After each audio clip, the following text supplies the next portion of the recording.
the never-ending questions about Stonehenge is whether or not it contains hieroglyphics. And in 2015, a scientific paper was published by mathematician Dr. A.E. Zlobin in the form of a diary. So he discovered Egyptian hieroglyphs in Stonehenge and determined the site as the solar Egyptian temple of the god Atum. This theory is based on the fact that many other ancient sites, such as the pyramids of Egypt, are all decorated with hieroglyphics. So another theory suggests that the stones might have been used as a giant sundial, with the hieroglyphics acting as a way to record the movements of the sun. Now that theory is supported by the fact that Stonehenge is aligned with the movements of the sun and moon. Whatever the true purpose was, it's clear that the site was of great importance to the ancient people who built it. So, speaking of that, who built that thing?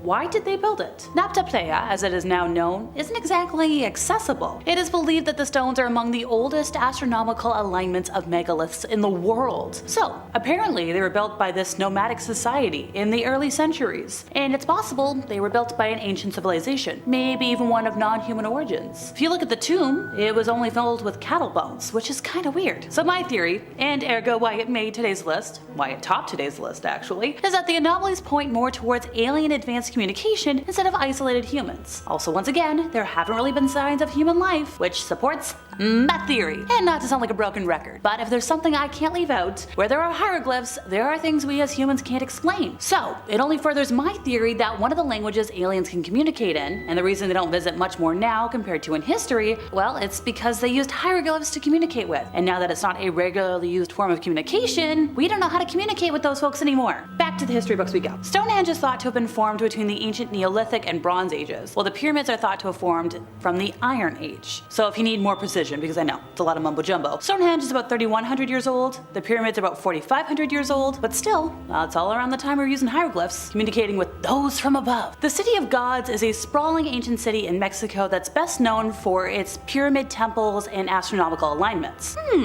Astronomy again, eh? Built more than 2,000 years ago, this age, size, and complexity of this entire area is otherworldly. Yes, some folks think it's the work of humans, but allow me to explain why it might be alien. Scientists suspect that over centuries, a mix of cultures, we're talking Mayan, Zapotec, Mixtec, all built the city that could house more than 100,000 people. With its murals, tools, transportation system, and evidence of advanced agricultural practices, it's often considered much more technologically developed than should have been possible in pre-Aztec Mexico. By far the most well-known out of all the buildings is the massive Pyramid of the Sun. One of the largest such constructions in the Western Hemisphere, the pyramid's curious alignment is believed to be based on the cycles of the calendar. And it's another one of the places on today's list that was crazily advanced for its time, leading folks to assume it was built by aliens, or at least with alien help. So, I mentioned Stonehenge. A huge circle of stones, some weighing as much as 50 tons, sits in the English countryside outside of Salisbury. Known as Stonehenge, the Neolithic monument inspired Swiss author Eric von Däniken to suggest it was a model of the solar system that also functioned as an alien landing pad. After all, how else could those massive stones have ended up hundreds of miles from their home? Well, nobody knows what exactly the meaning of Stonehenge is. But as with everything else I'm mentioning today, could it be aliens? Scientists, yes, have demonstrated that it's actually possible to build such a thing using technologies that would have been available about 5,000 years ago when the earliest structures were built, but it's not looking super duper likely. One thing we know for sure, it appears as though the stones are aligned with solstices and eclipses, suggesting the Stonehenge builders were at least keeping an eye on the heavens. So it matches up with everything else: the lunar calendar, solstice, hieroglyphs. The Rosetta Stone is one of the most famous objects in the British Museum, and did you know that technically it's a broken part of a bigger stone slab? It has a message carved into it, written in 3 types of writing that helped experts learn to read Egyptian hieroglyphs. My theory. The writing on the stone is an official message called a decree. The decree was copied onto large stone slabs called stelae, which were put in every temple in Egypt, and the Rosetta Stone is one of these copies. So not particularly important at the time, but remember when I mentioned 3 types of writing? Specifically, hieroglyphs used for priestly decrees, which Demotic, which was the cursive Egyptian script used for daily purposes, meaning language of the people, and Ancient Greek, the language of the administration. The rulers of Egypt at this point, by the way, were Greco-Macedonian after Alexander the Great's conquest. So, after all that mumbo jumbo, here's where the aliens come in for me. What if they also provided a means of translation for alien species? What if whoever visited to help build the pyramids and the helicopter-looking devices knew how to translate hieroglyphs, but not the other common dialects, and the boards also served as a helpful lexicon for them? Like I mentioned before, these decrees were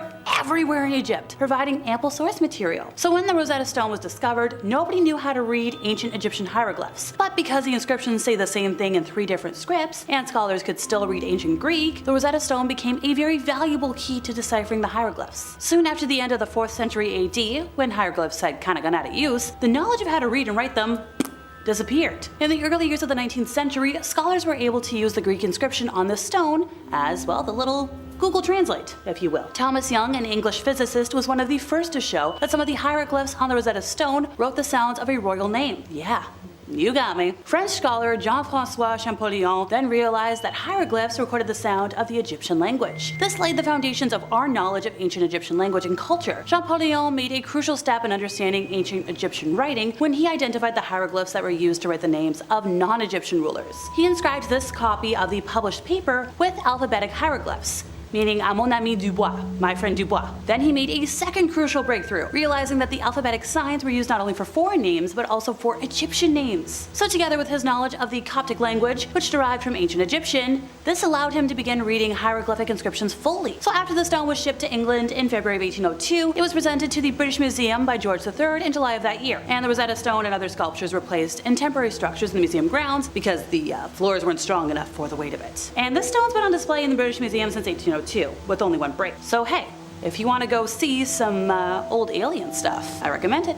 And finally for today, depictions of modern craft found in ancient Egyptian hieroglyphs have kind of been hailed as proof of time travel, and even that advanced alien civilization that I've been going on and on and on about today. So for folks like us, hieroglyphs appearing to resemble planes and helicopters in artwork done thousands of years ago are absolutely 100% proof that the ancient Egyptians were visited by beings who brought them advanced technology from the future. With a lot of folks who support this theory, such as myself, saying if the ancient civilization was putting helicopters and modern spacecraft in their artwork, then they must have seen them somewhere. If you're wondering where the name came from, helicopter hieroglyphs is given to the hieroglyph carving from the Temple of Seti I, which was interpreted as an out-of-place artifact depicting a helicopter, and a lot of other examples of modern technology. The initial carving was made during the reign of Seti I and translates to "He who repulses the 9 enemies of Egypt," and as was known with a lot of carvings at the time, it was later filled in with plaster and recarved during a different reign, with the title "He who protects Egypt and overthrows the foreign countries." Over time, the plaster has eroded away, leaving both inscriptions partially visible and creating a really interesting overlapping situation. As with all dates in ancient Egypt, the actual dates of reigns are unclear, but hey, it's still really neat. So these 3,000-year-old hieroglyphs that were found in the temple are said to depict a helicopter, you've got a plane, and some other futuristic aircrafts. So if we're gonna go with the ancient aliens theory, which I've been talking about all day today, this is the theory that the advanced race who brought details of futuristic technology to the Egyptians, well, these were visitors from a far-flung, highly advanced planet, visiting to share their knowledge with the primitive communities here on Earth. Now, the beliefs also claim that these aliens were the ones behind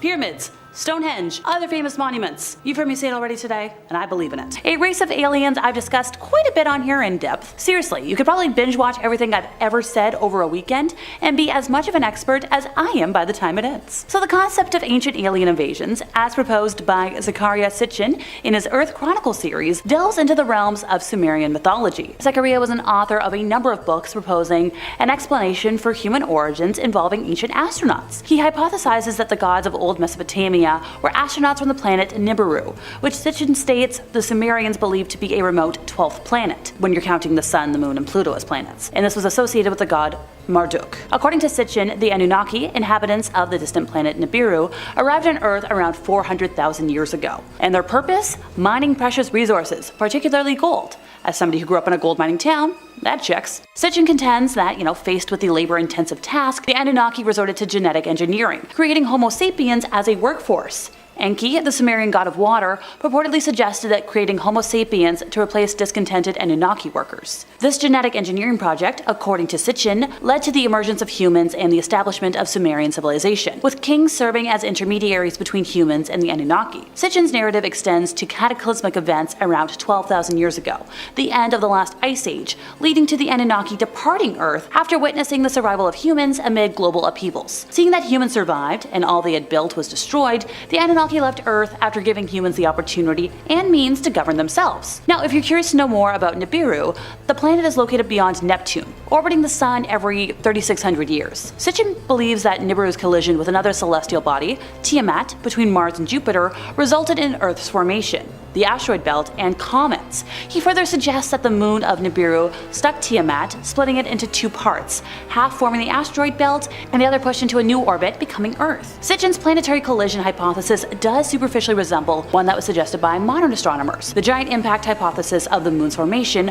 about 4.5 billion years ago by a body impacting with the newly formed Earth. Now, critic Michael S. Heisner has called Sitchin arguably the most important proponent of the ancient astronaut hypothesis over the last several decades. Make of that what you will. So now that that's on everyone's minds, including my own, let's move on to quite the earthly mystery, the Baghdad Battery. Before today, I'd never even heard of it, but it's a set of 3 artifacts discovered in present-day Khujurabu, Iraq, back in 1936. So almost 100 years ago now. Comprising a ceramic pot, a copper tube, and an iron rod, this curious ensemble has puzzled archaeologists and historians alike. This mystery was unearthed near Ctesiphon, the capital of the Parthian and Sasanian empires, dating possibly from 150 BC to 650 AD. The purpose of these artifacts remains a puzzle, giving rise to various hypotheses. One intriguing suggestion by Willem Koenig proposed that the objects formed a galvanic cell, potentially used for electroplating or some form of electrotherapy. However, mainstream archaeologists widely reject these claims. The artifacts themselves paint a curious picture. A terracotta pot housing a copper cylinder with an embedded iron rod, isolated by bitumen. The iron rod protrudes outside, while the copper cylinder isn't watertight, raising questions about their functionality. While Koenig speculated about electroplating, skeptics point to the lack of electrical connections and argue that the bitumen seal, being thermoplastic, would be impractical for a galvanic cell. Moreover, the absence of evidence for electroplating in the region during that period adds skepticism to the electroplating hypothesis.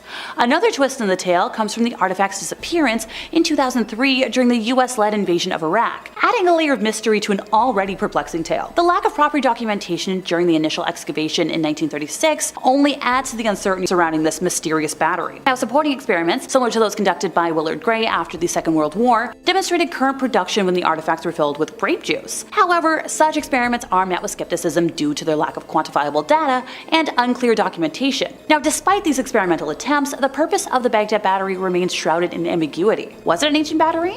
An electroplating device? Or perhaps a vessel for sacred scrolls? The mystery endures, urging us to explore the realms of ancient ingenuity and posing questions about the advanced technological capabilities of our ancestors. So, you're telling me we have a collection of weird objects that suddenly disappeared without a trace? I'm calling it alien tech, and I'm not alone in my theory. Swiss author Eric von Daniken agrees with me. He believes that certain artifacts require a more sophisticated technological ability in their construction than that was available to the ancient cultures who constructed them. He's adamant that these artifacts were constructed either directly by extraterrestrial visitors or by humans who learned the necessary knowledge from said visitors. Now, this theory includes Stonehenge, Pumapunku, the Moai of Easter Island, the Great Pyramid of Giza, and the battery that I've been talking about for the last couple of minutes. Hey, speaking of Stonehenge, alright folks, we're gonna move on. Have you ever heard of the Nazca Lines? So on a high and dry plateau some 200 miles southeast of Lima, more than 800 long, straight white lines are etched into the Peruvian desert, seemingly at random. With a combined length exceeding 1,300 kilometers, these lines form a colossal canvas on the desert floor. Now joining them are 300 geometric shapes and 70 figures of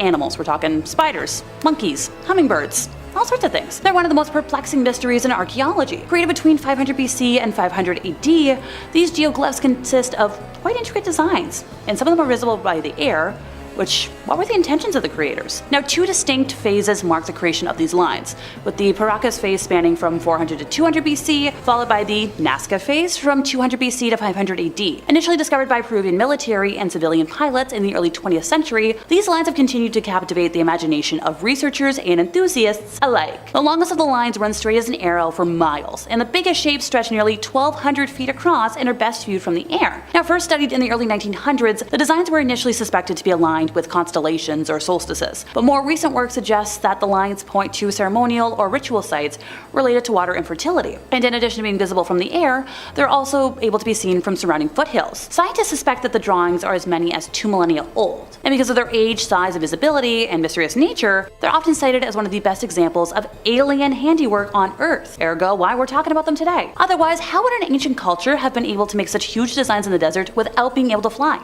And why? Remember Eric von Daniken?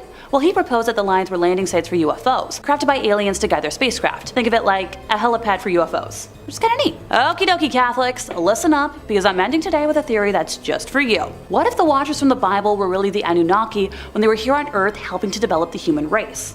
So we're going to turn to the Bible, which is not something I do often, but in the cryptic verses of Genesis 6:1-4, we find a narrative that has fueled millennia of interpretation and speculation. These verses speak of the sons of God, daughters of humans, and the mysterious Nephilim entities that have sparked debates among theologians, scholars, and, interestingly enough, proponents of ancient astronaut theories. According to one perspective, these entities are seen as the varied progeny of Adam and Eve's descendants. However, an alternative interpretation suggests a more celestial connection. The Book of Enoch, an apocryphal text, introduces us to the Watchers, a group of 200 angels who descended to Earth and giving rise to Nephilim, giants who devoured the fruits of human labor. This narrative takes quite the turn towards the extraterrestrial, as some ancient astronaut proponents argue that the Watchers were, in fact, beings from beyond our planet, observing and intervening in human affairs. The forbidden fruit, according to this interpretation, becomes a metaphorical step towards godlike knowledge and evolution. Also, these Watchers aren't just silent observers. These are instructors in the arts of cosmetics, sorcery, astrology, astronomy, meteorology, and more. The wealth of knowledge they share with humans is, well, according to this perspective, evidence of advanced extraterrestrial technology. As the narrative unfolds, divine retribution strikes in the form of a great flood, cleansing the earth of both the Nephilim and the humans who gained knowledge from the Watchers. Noah, forewarned of the impending cataclysm, becomes the key point of humanity's survival. Chuck Missler and Mark Eastman propose a more modern twist to this ancient tale, suggesting that UFOs today carry the descendants of fallen angels. According to their interpretation, Noah's genealogy remains untainted, representing an uncontaminated line amidst the broader amalgamation of extraterrestrial human hybrids. Now, we all remember Eric von Däniken? I've mentioned him quite a bit today. So he extends the extraterrestrial influence to the destruction of Sodom. In his view, the angels who visited Lot in Genesis 19 were in fact ancient astronauts wielding atomic weapons. Now, Mark Dem takes a more radical stance, suggesting that humanity's origins lie on another planet, and the God of the Bible is also an alien. This reimagining of Genesis presents a cosmos where our very existence is kind of intertwined with those we don't know. Start off today with what might have been one of the world's first UFO crashes ever, which took place over in Italy. According to Italian researcher Roberto Pinotti, he believes the first modern aliens arrived in Italy rather than America. Apparently, the first aliens did not emerge from the wreckage at Roswell, and forget about them hanging around Alien 51. Roberto has been investigating a rumored UFO crash in Italy from back in the 1930s, and he's been doing the study since 1996, which was before I was born. And in more recent years, somebody mailed him some strange documents anonymously. Hey, chuckle all you want, but we tend to give anonymous whistleblowers the benefit of the doubt until proven otherwise around here. No, this corner of the interwebs. These records revealed attempts to conceal the occurrence. Now, the researcher is the National Ufological Center's president and claims to have proof not just of the 1933 UFO crash, but also of a secret department established by Benito Mussolini, you know, the famous former dictator of Italy. If you couldn't guess, this was to investigate the rumored UFO. According to the researcher, an unidentified flying object fell near Milan. RS-/33 was the name of the research team, and Guglielmo Marconi was in charge. For those who are unfamiliar, especially since I probably butchered his first name, I apologize, I speak French, not Italian. He was the inventor of the radio and a supporter of Mussolini's fascist administration. According to a quote from Pinotti in an interview, in 1996, his colleague Alfredo Lusoni and himself began investigating the story of the 1933 UFO crash in Lombardy when they received some original secret documents about said case. The documents were obtained from someone who claimed to have inherited them from a family member, and this family member allegedly worked with Mussolini's RS-33. I know, you're probably asking right now, hey Alexa, what were the contents of the documents? 2 telegrams written in Italian in June of 1933, if I'm being exact. One requested absolute silence over an alleged landing on national soil of unknown aircraft, while another issued orders for immediate arrest and maximum penalties against anyone reporting on aircraft of unknown nature and origin on June 13th. According to the Daily Mail, this was the personal order of Mussolini. The UFO, according to Roberto, was kept in a hangar near Milan, and this lasted until the Allies seized control of Italy during the Second World War. The UFO was then captured and returned to the United States by American troops. I could go on a whole separate tangent about alien tech, Second World War theories, and America covering up alien spawnings around the world, but we'd be here all night. Nevertheless, that all seems mighty suspicious to me. Anyone else? Okie dokie. Time to throw an imaginary dart at the wall and see what we land on next. Ah, good old Scientology. So this is a set of beliefs and practices invented by the American author L. Ron Hubbard, who developed a set of ideas he called Dianetics, which he represented as a form of therapy. Yeah, emphasis on the air quotes here. The organization that he established in 1950 to promote it went bankrupt, and then he lost the rights to his book in 1952. But he then recharacterized his ideas as religion for tax purposes and renamed them Scientology. If you know, you know. By 1954, he had regained the rights to Dianetics and founded the Church of Scientology, which remains the largest organization promoting Scientology. There are practitioners independent of the church in what is called the Free Zone.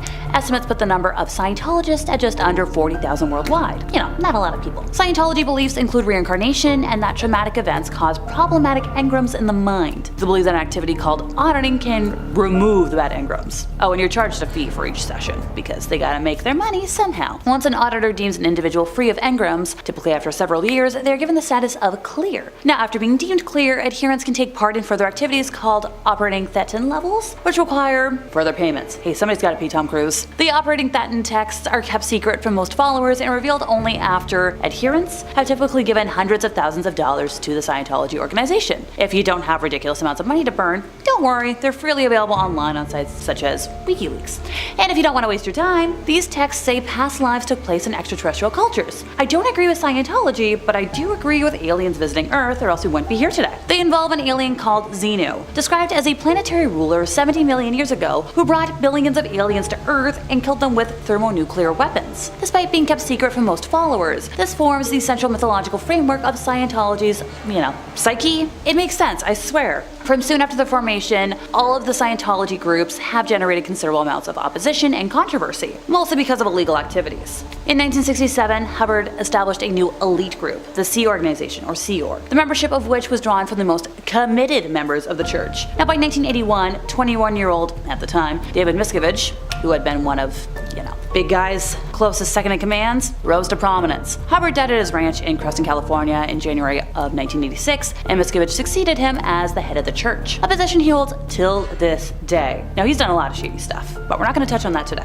I've talked about it ad nauseum. The Church of Scientology has been described by government inquiries, international parliamentary bodies, scholars, law lords, and numerous superior court judges as both a dangerous cult and a manipulative profit-making business. I could talk for, hours and hours about how awful they are, but the most important thing is that, we share a belief. Ancient aliens coming to Earth, educating everybody. Alrighty, this is something that has always stumped me, so we're gonna move along, but let's just think about this for a moment. The graffiti inside the Great Pyramids. Yes, I'm gonna explain. In the heart of the city of El Giza stands the Giza Pyramid Complex, also known as the Necropolis. This architectural marvel contains 3 pyramids: the Pyramid of Khafre, the Pyramid of Menkaure, and of course, the Great Pyramid of Giza. I'd like to visit there someday, ideally. Though each was created for a different pharaoh, many historians are convinced that their collective design is cohesive and intentional, as the arrangement of these structures is possibly a representation of the Orion constellation. The complex's crown jewel is, though, the Great Pyramid. We've all heard about it, we all know it, we all love it. Most believe that it was erected under the watchful eye of the great pharaoh Khufu to be a tomb where the king would complete his transformation into a god in the afterlife. Standing 146.7 meters high and stretching 234.4 meters wide, it looms above everything around it. It was assembled from 2.5 million stone blocks, some of which came from over 500 miles away, which is particularly amazing when you consider that they didn't have the use of wheels at the time and that construction took only 20 years. Look, if that sounds like a lot to anybody, try living in Toronto, where construction takes that long to renovate a single road. Whoever designed and built the pyramids had incredibly detailed knowledge and architectural skill. When completed, the pyramid towered over the city, and its corners aligned almost exactly with the points of a compass. In general, Egyptians often oriented structures to true north quite precisely, likely using stars such as Polaris to orient their work, and the Great Pyramid is no exception. The origins and composition of the Great Pyramid, our oldest wonder of the world and its slightly less famous kin, have long confounded scholars. How did engineers manage to achieve all of this so fast? No.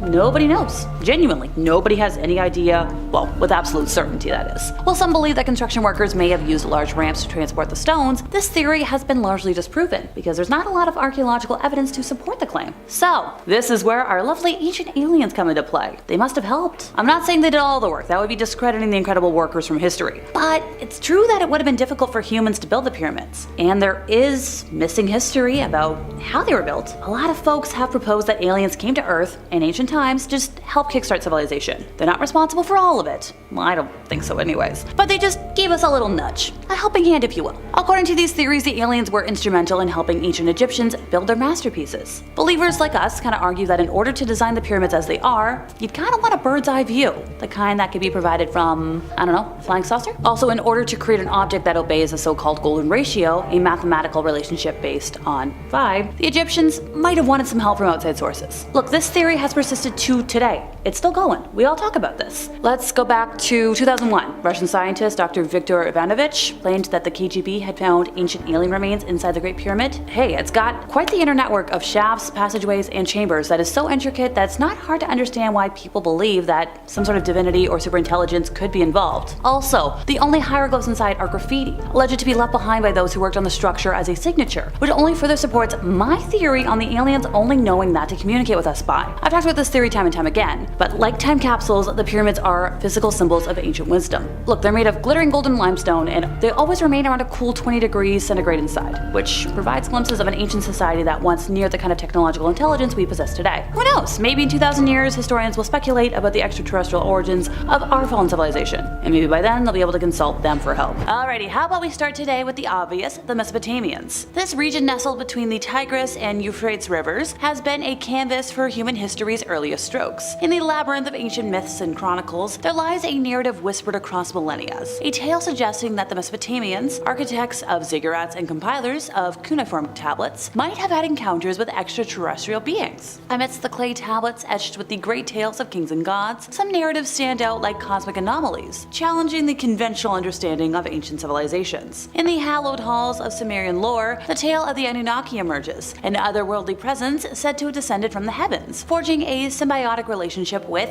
humanity. These ancient astronauts, as the narrative goes, bestowed upon humanity the gifts of knowledge and civilization. The Sumerian creation myth, the Epic of Gilgamesh, and other fragments of Mesopotamian literature echo with hints of divine beings descending from the celestial expanse to commune with earthly inhabitants. The Temple of Eridu, a sacred site in ancient Mesopotamia, becomes a cosmic stage where the gods supposedly landed. The ziggurats, architectural marvels reaching for the heavens, are often implicated as communication hubs with extraterrestrial entities. The intricate carvings on cylinder seals depict beings in winged attire, suggestive of an otherworldly connection. The lines between myth and history kind of blur in the clay tablets, as narratives speak of gods who descended, of celestial chariots that traverse the skies. Could these stories be metaphors, poetic renditions of natural phenomena, or do they harbor a little kernel of truth, cryptic message etched by ancient witnesses to celestial phenomena beyond their comprehension? In the epic tale of Enuma, the Babylonian creation myth, the cosmos itself becomes a stage where primordial deities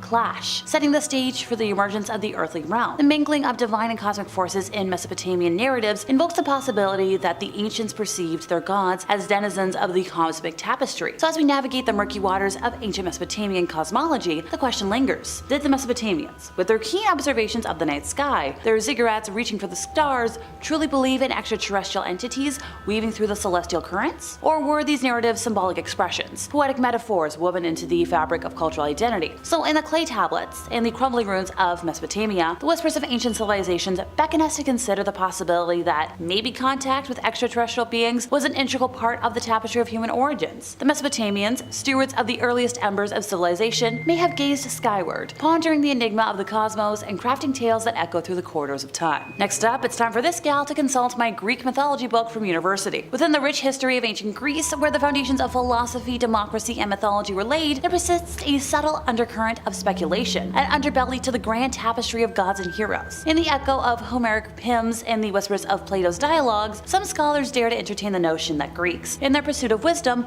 might have had encounters with those not of this earth. Venturing into the corridors of Greek mythology, one encounters tales woven around the pantheon of Olympian gods Zeus, Hera, Athena, and everybody else. If I were going to name everybody, I'd be here all day. These divine entities, with their celestial abode atop Mount Olympus, were revered as architects of the cosmos, shapers of fate, and sculptors of mortal destinies. But beneath these grand narratives, there are fragments, like stardust scattered across the heavens, that hint at encounters beyond the earthly realm. Consider the myth of Ganymede, a Trojan prince abducted by Zeus in the form of an eagle. Now, if I got the name wrong, I apologize. Looking for a pronunciation? Couldn't find one. This tale, superficially about divine courtship, raises intriguing questions. Was this a simple myth, Or could it be a symbolic retelling of a celestial visitation? This Trojan prince ascended to the heavens, serving nectar to the gods. Could it be an allegory for an encounter with beings not of this world? In the timeless prose of Plato, the dialogue known as Timaeus unfolds, revealing a discourse on the origins of the cosmos and the nature of the divine. Plato introduces the concept of the demiurge, a cosmic craftsman shaping the world according to eternal forms. Could the demiurge be an allegory for extraterrestrial architects fashioning the cosmic order? In the Symposium, Plato alludes to the mysterious natures of love, introducing the myth of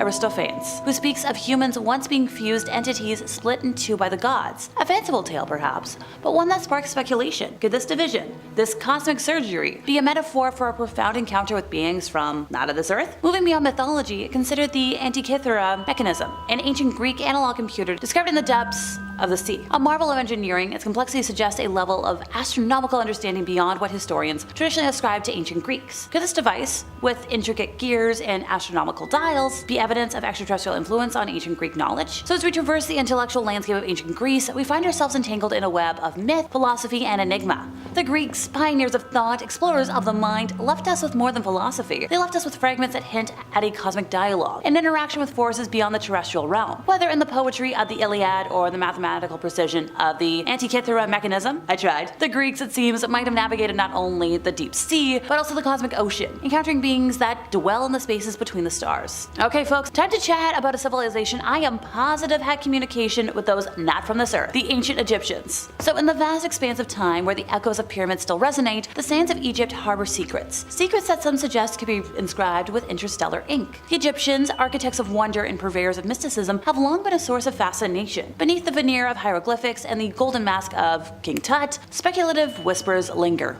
The possibility that the ancient Egyptians may have been in contact with extraterrestrial beings. Within the corpus of Egyptian mythology, gods walked among mortals, wielding cosmic power. Ra, the sun god, traversed the heavens in a solar boat, while Thoth, the ibis-headed deity, measured time with cosmic precision. These divine narratives, seemingly tales of allegory and symbolism, are like cosmic breadcrumbs leading to ponderous contemplation. Did these gods, with their otherworldly attributes, originate in the heavens among the stars? Now, I know I've talked about this plenty before, but once again, consider the construction of the pyramids.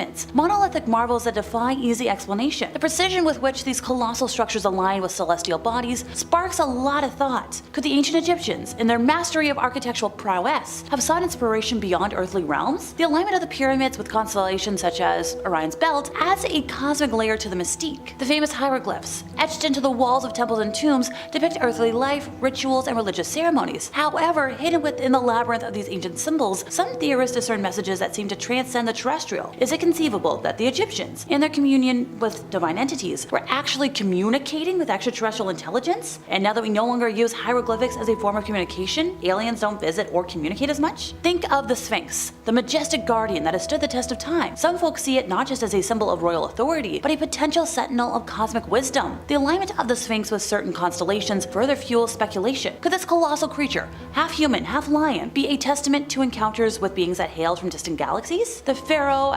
Akhenaten, with his radical shift towards the worship of a single deity, the Aten, represented as a sun disk, adds an intriguing chapter to Egypt's cosmic narrative. Did Akhenaten and his fervor for a singular cosmic force draw inspiration from encounters with extraterrestrial entities, preaching the unity of cosmic energy? So as we sift through the sands of time today, glimpses of cosmic contemplation emerge from the whispers of Egypt's past. Whether in the geometry of the pyramids, the symbolism of hieroglyphs, or the radical theology of Akhenaten, the possibility that the ancient Egyptians navigated not only the Nile, but also the cosmic expanse, persists a civilization that, in its pursuit of the divine, may have touched the fringes of the celestial unknown. Within the intricate folds of Hindu mythology, a complex weave of gods, epics, and cosmic encounters beckons us to explore the possibility that ancient Hindus, in their profound reflections, may have had contact with somebody not of this world. The Rig Veda, a foundational text of Hinduism, resonates with hymns that evoke cosmic dimensions. As the verses weave through descriptions of chariots of the gods and celestial realms, the question arises: were these hymns poetic metaphors or sincere reflections on cosmic interactions? The Vimanas, described as, once again, flying chariots, evoke images that transcend the earthly realm, prompting contemplation on whether ancient seers envisioned otherworldly encounters. Epics like the Mahabharata and the Ramayana, narrative pillars of Hindu mythology, introduce characters and events that transcend the ordinary human experience. The flying Pushpaka Vimana of Ravana, traversing the skies in the Ramayana, and the divine weapons unleashed in the Mahabharata raise intriguing questions. Could these accounts be symbolic tales, or do they hint at a cosmic canvas where extraterrestrial influences intermingle with the affairs of humans? Ancient texts such as the Puranas delve into the genealogy of gods and celestial beings, portraying a cosmos teeming with diverse entities. Deities riding celestial vehicles and traversing vast cosmic distances blur the lines between the mythic and the cosmic. So in these narratives, are we witnessing the imaginative expressions of ancient minds, or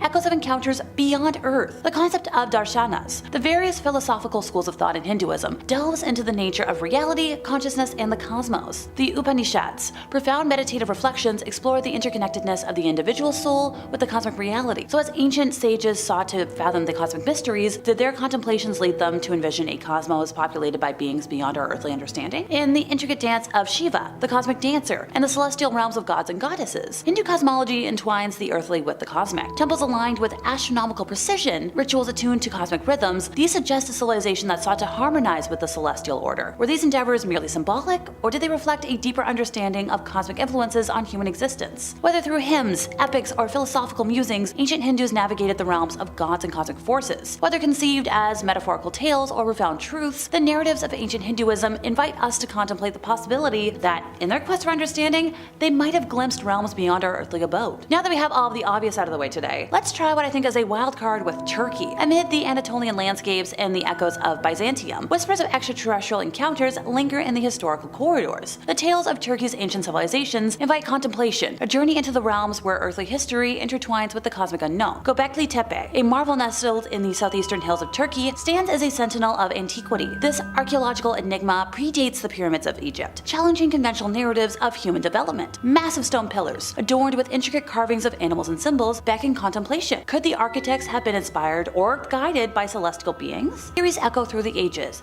suggesting that this site, with its astronomical alignments, might have served as a cosmic meeting ground. So as we traverse the pages of history, the celestial intrigues continue. The Hittites, an ancient Anatolian people, left behind inscriptions and artifacts that hint at a fascination with the cosmos. The Rock Sanctuary, a sacred site adorned with reliefs of gods and goddesses, captures the essence of cosmic reverence. The symbiotic dance between Titi kings and celestial deities raises questions. Did these rulers perceive themselves as intermediaries between Earth and the cosmic pantheon? The mythology of ancient Anatolia, replete with gods and goddesses, often intertwines the earthly and the cosmic. In the tales of Phrygians, the mystical realms of Midas and Cybele, cosmic symbolism dances with the terrestrial. In Ephesus, where the ruins echo with the footfalls of millennia, the temples of Artemis stands as a testament to cosmic veneration. The celestial aspects of Artemis, the goddess of the hunt, illuminate the intersection of ancient Anatolian beliefs and the cosmic order. Temples aligned with celestial events, where rituals sought to harmonize with the cosmic rhythms, speak to a civilization that felt a profound connection to the celestial realm. Number 5. The Mexican Roswell Stone. The Mexican Roswell Stone, also known as the Stone of the First Encounter, is an artifact thought to have major extraterrestrial connections. Discovered in a remote village in Mexico, this stone has sparked curiosity and debate among researchers and UFO enthusiasts for over a decade. The stone was unearthed by a farmer named Dionisio Pulido in 2011 while he was plowing his field. Pulido reported finding a strange flat black stone buried underneath the soil. Intrigued by its peculiar appearance, he contacted local authorities, who quickly recognized the potential significance of the discovery. The Mexican Roswell Stone is a smooth, oval-shaped object measuring approximately 30 centimeters in diameter. It is made out of a dark, glass-like material resembling obsidian but with unique characteristics. Researchers note the absence of any tool marks on its surface, raising questions about its possible artificial origin. One of the most intriguing aspects of the stone is the presence of intricate engravings on its surface. The carvings depict a variety of symbols, including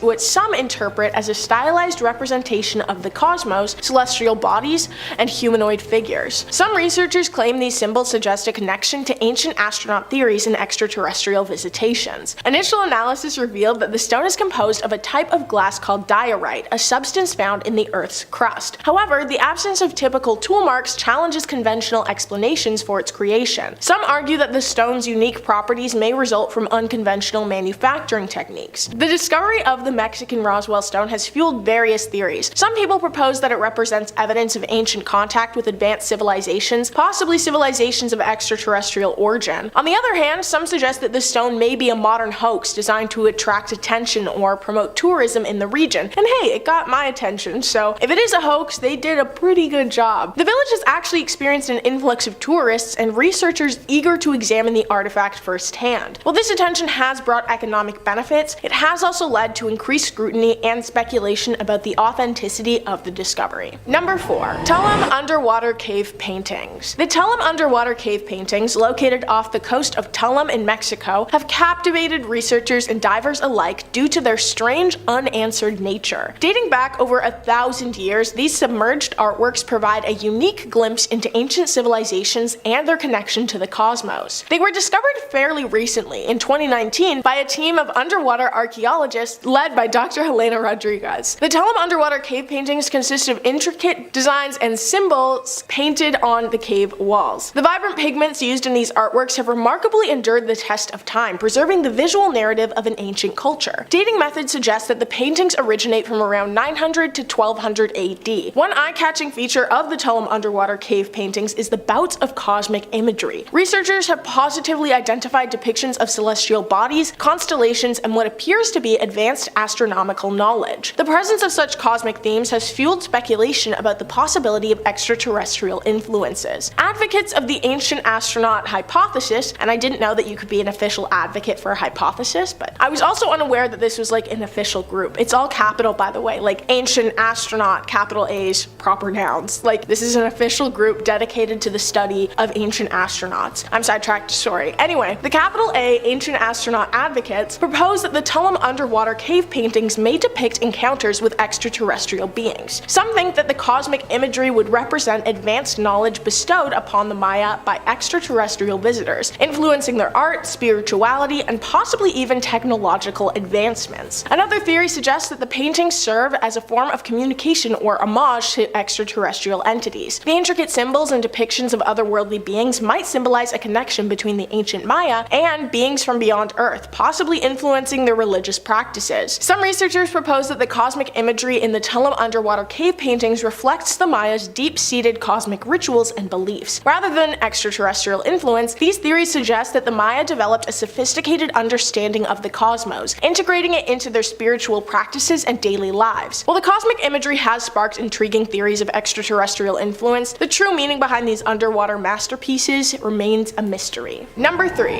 Tuxtla Statuette. The Tuxtla Statuette was discovered in the Tuxtla Mountains of Mexico in the early 1930s. This small jadeite figurine stands only 6 centimeters tall and depicts a humanoid creature with an elongated head and large almond-shaped eyes. Archaeologists date the Tuxtla Statuette to approximately 1200 BCE to 400 CE. Its craftsmanship reflects the skilled artistry of ancient Mesoamerican cultures. The figurine's small size and exquisite detailing make it a unique find. Numerous theories have emerged speculating about the Tuxtla Statuette's potential extraterrestrial origin. While mainstream archaeology attributes it to indigenous cultures, alternative perspectives propose unconventional ideas. Again, advocates of the official ancient astronaut hypothesis argue that artifacts like the Tuxtla Statuette depict extraterrestrial beings who allegedly visited Earth in ancient times. They claim that the figurine's humanoid features, especially the elongated head and large eyes, resemble descriptions of aliens reported in modern UFO encounters. Some researchers suggest that the Tuxtla Statuette may represent a deity or mythological figure within the cultural context of ancient Mesoamerica. The elongated head might symbolize spiritual or divine qualities rather than extraterrestrial origins. A more conventional interpretation sees the Tuxtla Statuette as a product of artistic expression within the cultural styles of its time. The figurine may have served ritualistic or ceremonial purposes, possibly related to shamanistic practices or religious beliefs. Understanding the cultural context and artistic traditions of the Olmec civilization is important while researching an explanation that may lay within a holistic interpretation. As archaeological research advances and new discoveries are made, the true nature and purpose of the Tuxtla Statuette may become more clear. Number 2.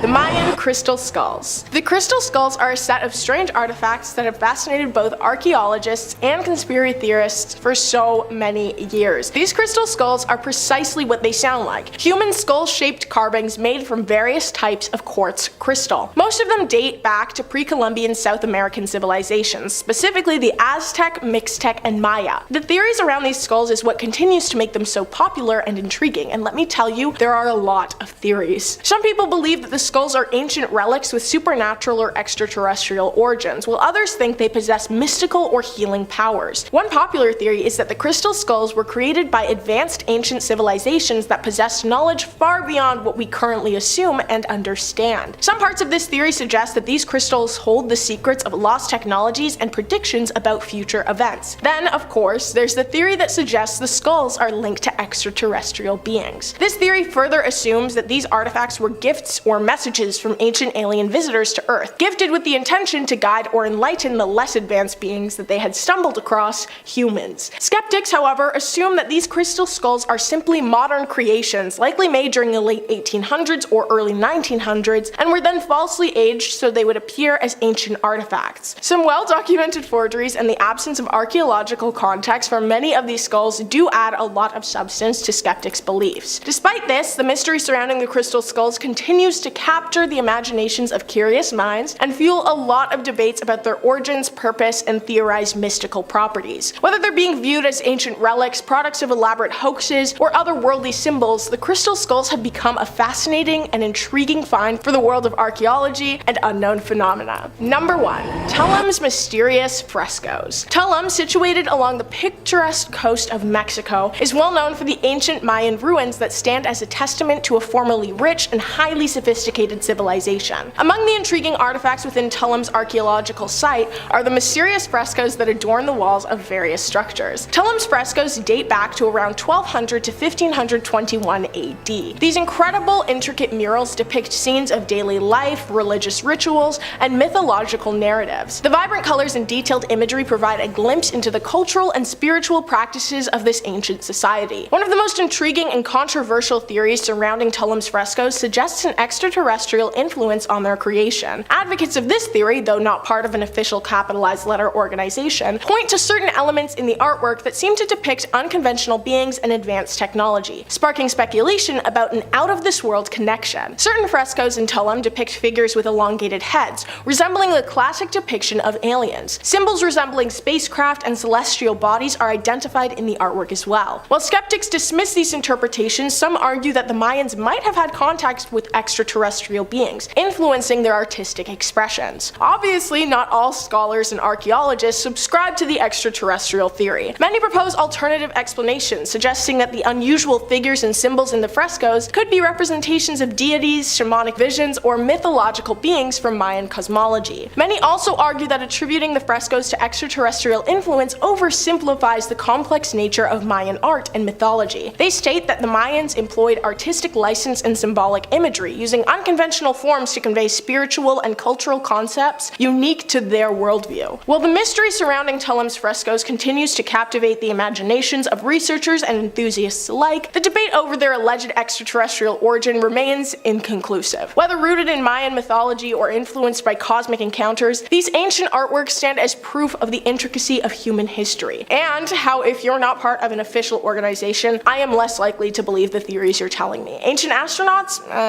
But ancient astronauts with 2 capital A's? Yeah, you've got my full attention. In 5th place, we have helicopter hieroglyphs. So depictions of modern crafts found in ancient Egyptian hieroglyphs have been hailed as proof of time travel and even an advanced alien civilization visiting our ancestors. For folks like us, hieroglyphs appearing to resemble planes and helicopters in artwork done thousands of years ago, have been hailed as unequivocal proof that the ancient Egyptians were visited by beings who brought with them advanced technology from the future, with many supporters of the theory saying if the ancient civilization was putting helicopters and modern spacecrafts in their artwork, then they must have seen them, or at least observed images of them, which, makes sense to me. The helicopter name is a name given to part of an Egyptian hieroglyph carving from the temple of Seti I at Abydos. They've been interpreted as an out-of-place artifact, depicting a helicopter, as well as other examples of modern technology. The initial carving was made during the reign of Seti I and translates to "He who repulses the 9 enemies of Egypt." It was later filled in with plaster and recarved during the reign of Ramesses II with the title "He who protects Egypt and overthrows the foreign countries." Over time, the plaster has eroded away, leaving both inscriptions partially visible and creating a palimpsest-like effect of overlapping hieroglyphs. As with all dates in ancient Egypt, the actual dates of Seti's reign are unclear, and various historians propose different dates, with 1294 BC to 1279 BC and 1290 BC to 1279 BC being the most commonly used by scholars today. Nevertheless, the 3,000-year-old hieroglyphs found in the temple in Abydos are said to depict a helicopter, plane, and futuristic aircraft amongst the usual insects, symbols, and snakes. snakes. One popular theory, known as the Ancient Aliens theory, is that, like I said already, the advanced race who brought details of futuristic technology to the Egyptians were visitors from a far-flung, highly advanced planet, visiting to share their knowledge with the primitive communities here on Earth. The beliefs claim these extraterrestrials were the ones behind the development of the pyramids, Stonehenge, and other world-famous monuments. And this is not the last I'll be talking about that today. Steve Mera is a UFOologist who tours the country giving talks on the research he conducts, and at UFO conferences, he produces these hieroglyphs as, part of the debate. During one talk, he pointed out that the helicopter, describing how it has what looks like a rotor blade and a rudder, also possibly a wing, they had to have the visual from somewhere. Once again. In second place, we have the graffiti inside the Great Pyramids. In the heart of the city of El Giza stands the Giza Pyramid Complex, also known as the Necropolis. This architectural marvel contains 3 pyramids: the Pyramid of Khafre, the Pyramid of Menkore, and of course, the Great Pyramid of Giza. Although each was created for a different pharaoh, many historians are convinced that their collective design is cohesive and intentional, as the arrangement of these structures is possibly a representation of the Orion constellation. The complex's crown jewel, though, is the Great Pyramid. Most believe that it was erected under the watchful eye of the pharaoh Khufu to be a tomb where the king would complete his transformation into a god in the afterlife. Standing approximately 146.7 meters high and stretching around 234 meters wide, it looms above everything around it. It was assembled from 2.5 million stone blocks, some of which came from over 500 miles away, which is really amazing when you consider that they didn't have the use of wheels at the time, and that construction took only 20 years. Okay, if that sounds like a lot to anyone, try living in Toronto where construction takes that long to renovate a single road, and by the time it's done being renovated, workers take so long they have to do it again. Whoever designed and built the pyramids had incredibly detailed knowledge and architectural skill. When completed, the pyramid towered over the city, and its corners aligned almost exactly with the points of a compass. In general, Egyptians often oriented structures to true north quite precisely, likely using stars such as Polaris to orient their work, and the Great Pyramid is no exception. The origins and composition of the Great Pyramid, our oldest wonder of the world and its slightly less famous kin, have long confounded scholars. How did engineers manage to achieve the seemingly impossible feats that building these masterpieces would require? And the truth is, no one knows for sure. While some believe that construction workers may have used large ramps to transport the stones, this theory has been largely disproven, as there is little archaeological evidence to support the claim. Naturally, theories arguing that aliens must have constructed the pyramid have come into play. It's true, it would have been difficult for humans to build the pyramids, and there is precious little historical evidence of how they were built. Citing this, as well as the architectural and scientific questions that surround the pyramids, many people, kinda like me, have proposed that aliens came to Earth in ancient times and helped kickstart civilizations. According to these theories, the aliens were instrumental in helping ancient Egyptians build their masterpieces. Believers like us argue that in order to design the pyramids as they are, one would need a bird's eye view, the kind that could be provided from,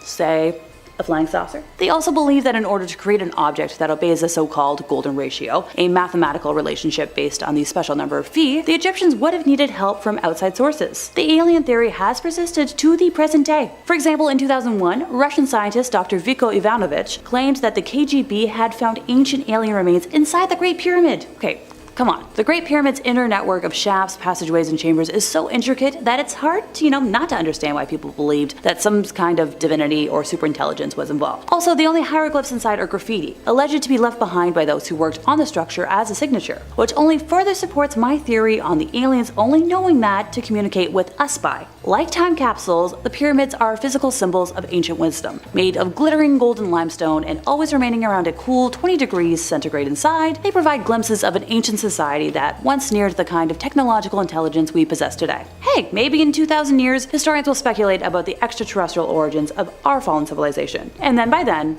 they'll be able to consult aliens for help. And for our number 5, we have Allen Hill's 84001. On December 27th, 1984, a team of American meteorite hunters from the ANSMET project, which stands for Antarctic Search for Meteorites, found a fragment just like the other members of the NSC group of meteorites. This special fragment is also thought to have originated on Mars. However, it didn't fit into any of the previously discovered SNC groups. Upon discovery, they weighed this this meteorite fragment, and it was 1.93 kilograms, 4.3 pounds. And around 8 years later, in 1996, a group of scientists actually found features in the likeness of microscopic fossils of bacteria in the meteorite, which suggests that these organisms also originated in Mars. And of course, these claims made headlines, and US President Bill Clinton at the time even gave a speech about the potential discovery. But just like the other claims of life outside of our own planet, it was quite controversial from the very start. The wider scientific community rejected the hypothesis once all the unusual features in the special piece of meteorite were explained. Although it was just fossilized bacteria found, some believe it's a sign of life outside our own planet, whereas others believe this isn't proof of aliens at all. And this wasn't the only time they found fossil evidence, because on March 4th, 2011, NASA scientist Richard Hoover published a paper claiming to have found fossil evidence of cyanobacteria in carbonaceous meteorites. He actually observed slices of meteorites by scanning electron microscopes and identified filaments and structures that resembled the tiny single-celled algae. Some scientists were immediately skeptical because the study was published by a questionable journal, which was Cosmology. Other researchers believe the study was conducted thoroughly, but it was too soon to say for sure if the claim would hold up or not. Plus, in 1996, a team of science led by David McKay of NASA's Johnson Space Flight Center announced they had discovered evidence for microscopic fossil life in a meteorite from Mars. So maybe next time a meteor flies into our planet, start examining it for signs of life. And for number 3, we have Sego Canyon, or Barrier Canyon. There are thousands of rock art in the southwest, but the oldest ones are from the Barrier Canyon pictographs found throughout the Colorado Plateau. They're often spotted along rivers, especially the Green and Colorado rivers, with some believed to be painted around 9,000 years ago. And many of them are at least 5,000 years old, which range anywhere from 5-inch animal figures to some interesting shapes. Some include a 8-foot human tall-like structure with no arms or legs, and even have big alien-like eyes. Of all the human-like figures, only 20 to 25% of them actually had eyes, and most had no ears or noses or any way to distinguish their genders. The color of the paint is often dark blood red, which is believed to be made by combining blood, clay, and even possibly urine as a binder. These paintings were so odd that they even featured on the History's channel Ancient Aliens, where Giorgio Tsoukalos shared how the ancient natives must have created this rock art to commemorate a visit from the extraterrestrials. Some of the figures painted even have antennas or headdresses, and most just have hollowed out eyes. Unfortunately, many areas have been heavily vandalized, which makes some of the art hard to see, but regardless, the pigment is still there to at least give you the ability to see the main shape of it. Some believe these are for sure aliens, whereas others believe they could be hallucinations. Regardless, are definitely very interesting and unique, and definitely piques our curiosity of what inspired these figures to be drawn. Other paintings have been believed to resemble UFOs, like the painting of the Baptism Church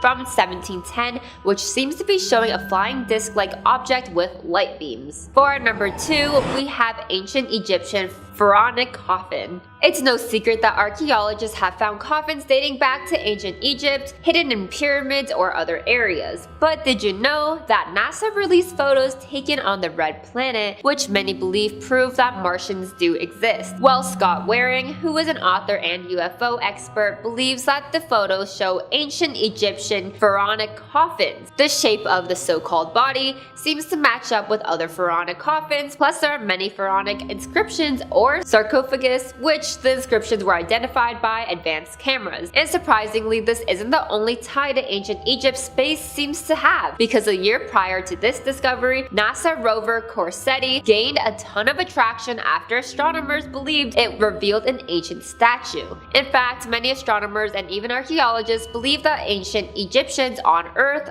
or pharaohs actually came from Mars. Apparently, others spot carvings that resemble faces and even unfinished statues, which some believe is what the Martians left behind. Waring describes the faces and differences between what we perceive as human figures compared to the carvings, which appear to also have an eye, nose, and chin, but very extended forehead, which Waring believes could mean it occupied a more advanced brain. Although many believe this is way too weird to just be a coincidence, none of this is backed up by scientific proof, but but that doesn't stop archaeologists and the public in general to think otherwise. And for our number 1 spot, we have the NASA Viking lander. Back in 1976, NASA's 2 Viking landers touched the surface of Mars, and the probes conducted a host of biological experiments, which even included collecting samples of Martian soil to test for organic compounds. But what's so special about organic compounds? Well, it is the building block of life, and being able to detect biosignatures could allude to the presence of microorganisms. In other words, at least some form of life. However, the results were deemed ambiguous, but they really did find evidence of current microbial life in the Martian soil. And this wasn't the only time life was once seemingly on Mars, because a team of scientists at Penn State analyzed Curiosity rover data and found that Mars could have actually had more flowing water or rivers than once believed, and if there is water, there is life. In a study published by Geophysical Research Letters, the researchers determined that many craters covering Mars could have actually been habitable rivers. Benjamin Cardenas, who is a Penn State geosciences professor, stated Mars could have had far more rivers than previously believed, which certainly paints a more optimistic view of ancient life on Mars. And he also added, it offers a vision of Mars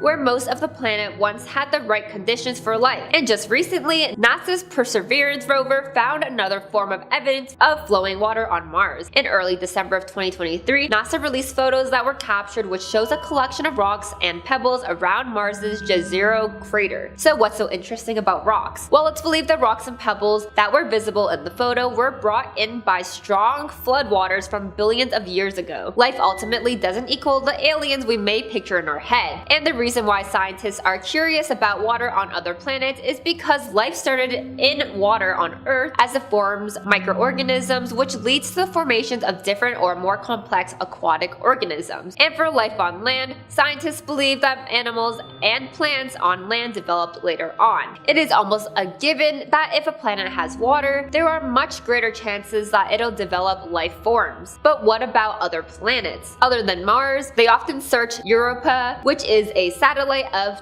Jupiter. And it is a frozen world, and scientists even believe that there is a vast liquid ocean below the thick ice which may harbor life. Number 5, the Dogon tribe in Sirius B. The Dogon tribe, residing in the Bandiagara escarpment in Mali, has long been a subject of intrigue and wonder. What sets them apart is their extraordinary astronomical knowledge, particularly concerning the Sirius star system. The Dogon's insights into the system are remarkably advanced, especially considering the limited observational tools available to them. The Sirius star system, especially noticeable for the brightest star in our night sky, Sirius A, holds a central place in Dogon mythology and cosmology. However, it's their knowledge of Sirius B, a companion star to Sirius A, which truly baffles scientists and historians. Sirius B is a dense white dwarf star that cannot be seen with the naked eye. The Dogon described Sirius B as a tiny yet heavy star, invisible to the human eye,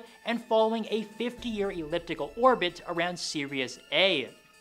They even referred to a third star in the system, which modern astronomy hadn't confirmed until just recently. The accuracy of their descriptions raises the question, how could a tribe without advanced astronomical instruments obtain such detailed astronomical information? The mystery deepens when you also consider the timeline. The Dogon's knowledge of Sirius B predates its discovery and photographic capture by Western astronomers.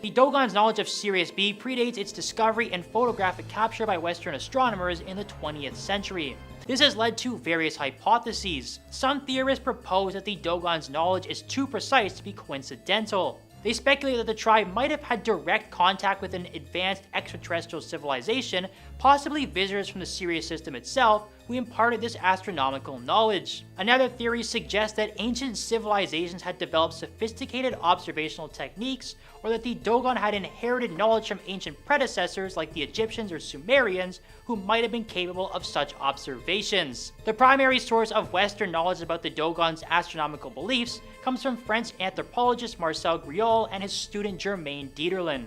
Their studies in the 1930s and 40s documented the Dogon system of thought. The Dogon tribe's understanding of Sirius B remains one of the most compelling mysteries of ancient knowledge and cultural history. Whether the result of extraterrestrial contact, ancient observational prowess, or cultural misinterpretation, it challenges our understanding of historical knowledge transfer and the development of astronomical studies. Number 4, the tomb of Papyrus. This intriguing artifact is an ancient Egyptian text, which was purportedly discovered in the 1930s by Alberto Tulli, a Vatican Museum director. The papyrus is said to be a transcript of an older document from the reign of Thutmose III around 1480 BCE. What makes the Tulli papyrus so captivating is its description of an extraordinary event, the appearance of what the text calls circles of fire in the sky. According to the translation of the papyrus, these fiery circles were observed over several days, and their presence caused great concern among the Egyptian kingdom. The text describes the sky being filled with these mysterious objects flying closer and closer to the earth, which is an imagery that modern interpretations liken to a fleet of UFOs. But here's where it gets even more interesting. The Tulli papyrus is not just a fleeting mention of these phenomena. It allegedly details how these circles of fire eventually ascended back into the sky, making this account one of the most detailed ancient descriptions of what could be interpreted as a UFO encounter. However, the Tulli papyrus is shrouded in controversy. The original document has never been found, and all that remains are copies of the supposed translation. This lack of original evidence casts doubt on its authenticity, with some experts considering it a modern fabrication or a misinterpretation of a historical event, such as a meteorological or astronomical phenomenon. Despite these doubts, if the Tulli papyrus is genuine, it stands as a remarkable record. It would not only push back the timeline of reported UFO sightings, but also provide an astonishing connection between ancient civilizations and the enduring mystery of unidentified flying objects. Number 3, the Vimanas of ancient India. Next, we delve into the mystical world of ancient India with the Vimanas. These fascinating machines are described in two of India's most ancient and revered Sanskrit epics, the Mahabharata and the Ramayana. The term Vimana literally translates to measuring out, traversing, or having been measured out. In these texts, Vimanas are depicted as chariot-like flying machines, often piloted by the gods or other extraordinary beings. The descriptions of Vimanas are remarkably detailed. They're portrayed not just as mere flying chariots, but as sophisticated, multi-storied aerial vehicles capable of traversing long distances and performing complex maneuvers in the sky. Some descriptions even suggest that these Vimanas were powered by some form of advanced propulsion system, perhaps akin to jet or rocket technology, but the exact mechanisms remain a subject of speculation and mystery. One of the most intriguing aspects of these descriptions is their technical detail. The texts, for instance, speak of Vimanas using a combination of mercury and a heat engine to generate a powerful thrust. This level of technological sophistication in ancient texts has led some researchers and enthusiasts to postulate that these descriptions are not mere myths or allegorical stories, but accounts of real machines possibly inspired by or handed down from extraterrestrial visitors. In the Ramayana, for instance, the Vimana known as the Pushpaka is described as being able to fly at the speed of the wind and give forth a melodious sound. There's also a detailed account of a battle in the sky where Vimanas were used, which some interpret as an ancient depiction of an aerial battle involving advanced technology. The concept of Vimanas has not only captivated those interested in ancient alien theories, but also influenced modern UFOlogy and even inspired aspects of early 20th century aerospace engineering. The mystery deepens when we consider that similar flying machine descriptions are found in other ancient cultures and texts worldwide, suggesting a possible global phenomenon or shared knowledge of an advanced technology that predates known human civilizations. In conclusion, the Vimanas of ancient India, with their detailed and technologically advanced descriptions, continue to be a source of fascination and debate. Whether they were imaginative creations of our ancestors or based on real technologies possibly influenced by extraterrestrial contact remains one of history's most intriguing mysteries. Number 1, the Pumapunku Ruins, Bolivia. Lastly, we turn our gaze to the astonishing ruins of Pumapunku, a marvel of ancient engineering nestled in the highlands of Bolivia. This site, part of the larger Tiwanaku complex, dates back to approximately 536 to 600 AD, according to radiocarbon dating. What makes Pumapunku extraordinary is not just its age, but its architectural sophistication. Imagine stone blocks weighing up to 80 tons, each intricately carved with laser-like precision. H blocks, for example, are famous for their uniformity and precision cut lines, baffling experts as to how such accuracy was achieved with the tools supposedly available at the time. These blocks interlock in complex patterns, suggesting a level of architectural planning and skill that rivals modern engineering feats. The precision of these structures is so high that some theorists suggest the involvement of advanced technologies possibly extraterrestrial in origin. They argue that the technology required to shape these stones with such accuracy was not known to exist in pre-Columbian Americas. The purpose of Puma Punku also remains a mystery. The site appears to have been abruptly abandoned, with many of its structures left unfinished. This has led to various speculations ranging from a sudden natural disaster to the influence of otherworldly visitors. Archaeologists and historians, while acknowledging the site's complexity, typically attribute the achievements of Puma Punku to human ingenuity and the sophisticated societal organization of the Tiwanaku culture. However, the lack of definitive explanations continues to fuel theories of ancient aliens and advanced lost technologies. In essence, Puma Punku stands as a testament to the ingenuity of ancient civilizations, while simultaneously posing questions that challenge our understanding of human history and technological evolution. Number 5. Advanced genetic engineering. So some believed that the Anunnaki manipulated early human genetics, either to create us as we are today, or to modify our ancestors for various purposes. Now there's many theories about how the world and humanity as we know it came to be, so hey, what's wrong with one more? Sure, it might be a lesser known one, but let's review what we have to compare it against. Starting with the Bible, the theory that I learned from birth, where the opening chapters of the book of Genesis explain that Adam and Eve are the first man and first woman. Adam's name first appears in Genesis 1 with a collective sense as mankind, or was it Genesis the first? I'm sure somebody out there knows and can let me know. In these chapters, God fashions a man from earth, breathes life into his nostrils, and makes him a caretaker over creation. God next creates for the man a helper, corresponding to him from his side or rib. She is called a woman because she is formed from man. The man receives her with joy, and the reader is told that from this moment a man will leave his parents to cling to a woman, the two becoming one flesh. The first man and woman are in God's Garden of Eden, where all creation is vegetarian and there is no violence. They are permitted to eat the fruits of all trees except one, the tree of the knowledge of good and evil. The woman is tempted by a talking serpent to eat the forbidden fruit and gives some to the man, who eats also. God curses all three, the man to a lifetime of hard labor followed by death, the woman to the pain of birth and to subordination to her husband, and the serpent to go on his belly and suffer the enmity of both man and woman. God then clothes the nakedness of the man and woman, but become godlike in knowing good and evil, then banishes them from the garden lest they eat the fruit of a second tree, the tree of life, and live forever. And I'm currently on my period, so I am forever cursing God for the pain of birth and periods, because it's ridiculous. Now, the other major theory is that of the Big Bang. I think the easiest way to explain is that it says the universe as we know it started with an infinitely hot and dense single point that inflated and stretched, first at unimaginable speeds and then at a more measurable rate, over the next 13.7 billion years to the still expanding cosmos that we know today. But once again, we're assuming that somehow one random singular point formed the perfect formula for living people as we know it. And also, before I forget the mention of genetic engineering, we're getting closer and closer to that every day. So in December of last year, a new conceptual facility named Ectolife made some major waves by advertising itself as the world's first artificial womb facility, offering a way for parents to produce customized spawn. Nope, this ain't The Sims, this is reality. The facility would run on renewable energy and plans to house 75 labs, each equipped with up to 400 growth pods or artificial wombs, which are designed to provide the same environment that is present inside a mother's womb. Parents will be able to keep track of their spawn's growth and development through a screen on the pods that showcase real-time data, and that data will also be available to monitor through an app. Now, the artificial intelligence-based system can't be used to monitor the physical features of,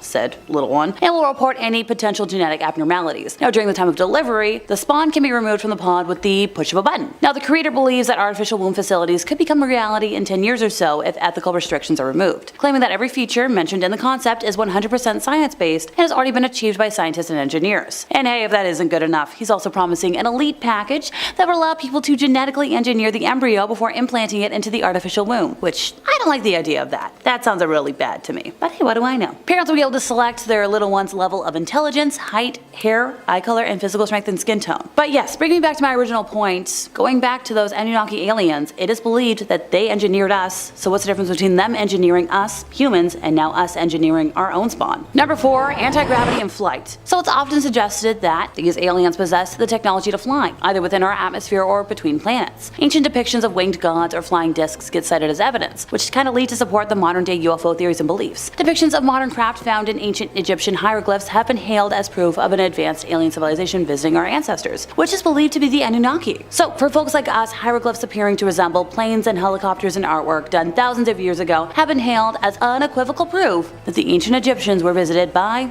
the folks above, with many supporters of the theory saying if the ancient civilization was putting helicopters and modern spacecraft in their artwork, then they must have seen them or at least observed images of them. Makes sense to me. Now, the helicopter hieroglyphs moniker is a name given to part of an Egyptian hieroglyph carving from the temple of Setsi I at Abydos. They've been interpreted as an out-of-place artifact, depicting some modern technology. Well, what we consider modern. So the initial carving translates to "He who repulses the 9 enemies of Egypt." It was later filled in with plaster and recarved during the reign of Ramesses II with the title "He who protects Egypt and overthrows the foreign countries." Over time, the plaster has eroded away, leaving both inscriptions partially visible and creating a overlapping palimpsest-like effect. As with all dates in ancient Egypt, the actual dates of Setsi's reign are unclear, and various historians propose different dates: 1294 BC to 1279 BC, 1290 BC to 1279. Those tend to be the most common according to scholars. I am not one, I'm just citing them. The 3,000-year-old hieroglyphs are not only said to depict a helicopter, but also, the usual symbols: insects, snakes, things that make me crawl and my neck go eek. One popular theory, known as the ancient aliens theory, is that, once again, the Anunnaki, the folks that brought details of futuristic technology to the Egyptians, they were visitors from a far-flung, highly advanced planet, visiting to share their knowledge with the primitive communities here on Earth. The beliefs claim these extraterrestrials were the ones behind the development of the pyramids, Stonehenge, and other famous world monuments. And this is not the last I'll be talking about that today. Steve Mera is a UFOologist who tours the country giving talks on the research he conducts. And at UFO conferences, he produces the helicopter hieroglyphs as part of the debate. During one talk, he pointed out that the helicopter, it looks like it's got a rotor blade, a rudder, also possibly a wing, which are all very specific things. Now, this technology could have very well directly led to what has become the modern-day human helicopter, and who knows what else. Now, I promise I didn't forget about anti-gravity. Theories argue that the Anunnaki possessed the technology to manipulate gravity, which when you think about what that could have done for today's society, it's just wild. Like, imagine being able to just float everywhere, or suspend gravity to help relieve strain on body parts. A dream. I always say that if I could have any superpower, I would like to be able to teleport for practicality purposes, but let me know what superpower you would want. Now, also the idea of suspending gravity to release some tension on my ankles would be lovely. Number 3, advanced metal and material manipulation. The theory that gold was of significant importance to the Anunnaki, perhaps for its alleged monoatomic properties or its use in advanced technologies, is kind of prevalent. Author Michael Cremo has researched the history of archaeology for 40 plus years, documenting findings that have been excluded from mainstream academic archaeology, findings that would disrupt the widely accepted story of human origins. Now, along with other authors such as Zachariah Sitchin, Eric von Daniken, Michael Tellinger, and several others, they kind of make compelling arguments that the Anunnaki were, in fact, off-world beings posing as gods. This theory asserts that these sky gods genetically engineered the human race as, their subspecies, which may account for weak links in the evolutionary story and the variations that I mentioned earlier. These theories give birth to the ancient astronaut hypothesis, asserting that off-world beings have been posing as gods to influence human affairs for millennia, which explains the presence in hieroglyphs. Many believe that the Anunnaki extracted massive amounts of gold using human labor, which is derived from multiple discoveries of ancient mining tunnels in South Africa, as well as relics and links to the Sumerians. Nobody knows why they wanted gold, nobody knows how much was taken, and it's believed the Anunnaki introduced the concept of money, finance, and debt to human societies. That could explain the evolution of mining into the gold rush era, with gold being equivalent to godliness and power. Nowadays, I find folks tend to forget just how dominant gold as a resource is, and how powerful gold mining can be to an economy. Granted, as a gal who grew up in a town where almost the entire economy relies on the success of gold mines, I'll never forget. My dad would never let me live it down. So it's crazy to think how the alien tech influenced that. Number 2, advanced sound and resonance technologies. So some theories suggest that the Anunnaki used sound as a building tool, especially when it came to constructions of, the pyramids and whatnot. So let's go back to those pyramids. Let's go to the city of El Giza, the Giza Pyramid Complex, the necropolis. This architectural marvel contains 3 pyramids: the Pyramid of Khafre, Menkaure, and of course, the Great Pyramid of Giza. We've all heard about it. Each pyramid was created for a different pharaoh, but a lot of historians are convinced that their collective design is cohesive and intentional, since the arrangement of the structures might represent the Orion constellation. But the crown jewel of everything, the Great Pyramid. Most of us believe it was erected under the watchful eye of the pharaoh Khufu, to be a tomb where the king would complete his transformation into a god in the afterlife. Once again, that mention of godliness. Standing around 146.7 meters high and stretching 234.4 meters wide, it looms above everything around it. It was assembled from 2.5 million stone blocks, some of which came from over 500 miles away, which is pretty amazing when you consider they didn't have the use of wheels at the time, and construction only took 20 years. If that sounds like a lot to anybody, try living in Toronto where construction takes that long to renovate a single road. Whoever designed and built the pyramids had incredibly detailed knowledge and architectural skill. When completed, the pyramid towered over the city, and its corners aligned almost exactly with the points of a compass. In general, Egyptians often oriented structures to true north quite precisely, likely using stars such as Polaris to orient their work, and the Great Pyramid is no exception. Now, the origins and composition of the pyramid, our oldest one of the world, have long confounded scholars. How did the engineers manage to achieve this masterpiece? How did they do it so quickly? Nobody knows. While some folks believe that construction workers may have used large ramps to transport the stones, this theory has actually been largely disproven because there's very little evidence to support the claim. So, we bring in the Anunnaki. Look, it's true, it would have been very difficult for humans to build the pyramids, and there's no historical evidence. So if we're gonna believe that it was the aliens, they came to Earth, they kickstart civilization, we're bringing in that God theory again, like it's all linking together, folks. Believers like us argue that in order to design the pyramids as they are, one would need a bird's eye view, the kind that could be provided from, a flying saucer. In order to create an object that obeys the so-called golden ratio, the Egyptians would have needed help from outside sources. Also, once again, this Anunnaki tech,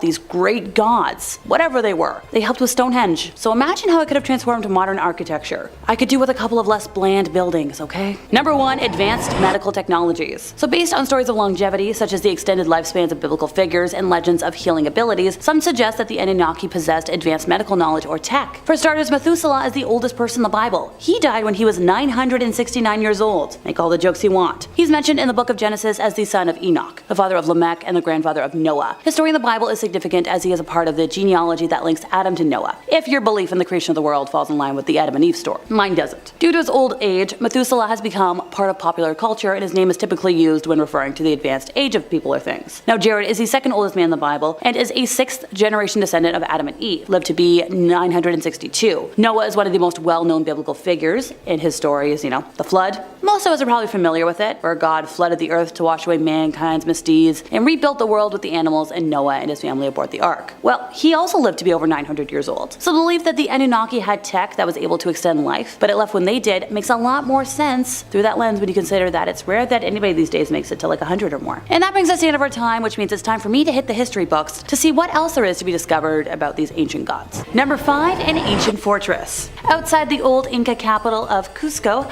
a fortress called Sacsayhuaman is hanging out in the Peruvian Andes. Built from enormous stones that have been chiseled and stacked together like a jigsaw puzzle, some say this fortress could be the work of an ancient civilization that had help from interstellar friends. The 1,000-year-old interlocking fortress walls are made of rocks that weigh as much as 360 tons each, and which were carried more than 20 miles before being lifted and fit into place with laser-like precision. How an ancient culture accomplished such a feat of engineering is a fun little problem to solve. Turns out the Inca were as adept at building houses and fortified complexes as they were as watching the sky and keeping calendars. As a matter of fact, this fortress isn't the only example of this intricate masonry. Similar walls exist throughout the Inca Empire, including one in Cusco where a 12-angled stone has been carefully wedged into place. Something I'll bring up a lot today is that the marvels of ancient architecture just can't be explained by what we know about history. Sure, by modern standards some of it can be explained, but our technology had to evolve to that point first. The only way it can make sense in history